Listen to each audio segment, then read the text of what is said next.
والله هرتا برعو هدينا كوفو كجيرين والله هرتا حلد مو لهادين برعانا waxaan u diray wallahi horta hadad aan halka hadeed ka maqnaan lahaydeen champion-kaas muu qurux badnaadeen halkana dalxiis ma niman waa markii afraad ka soo qayb galay champion-ka Soomaaliland markana waxay aan halkan fariin uga dirnaa kooxaha ka soo qayb galay inaan sanadkan ay naga go'an tahay inaan gobolkii Gibiligeena hadda waxa soo dhamaatay ciyaar u dhaxaysay kooxaha kubadda cagta Goodir Gibli iyo sidoo kale Gaashaan Burco halkan aad iga daawanaysaana waa shirkadda Afra Falagas oo aad kala soo deegaysid ciyaaraha gudaha iyo dibadda barbarkeyga waxa taagan kabtaankii kooxda kubadda cagta Goodir Gibli soo dhawow mar kale waxaad ka badiseen Gaashaan Burco alxamdulillah rabbil caalamiin ilaahay baa horta markii koobaad iyo markii labaad iyo markii saddexaad ma hadle alxamdulillah horta ilaahay baa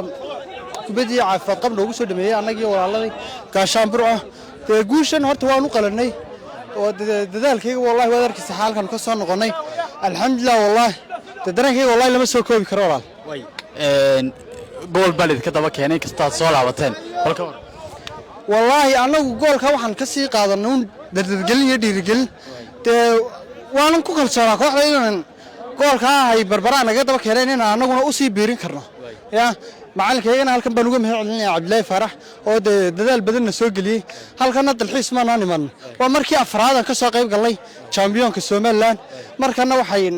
aan halkan fariin uga dirnaa kooxaha ka soo qayb galay inaan sanadkan ay naga go'an tahay inaan gobolkii Gibiligeena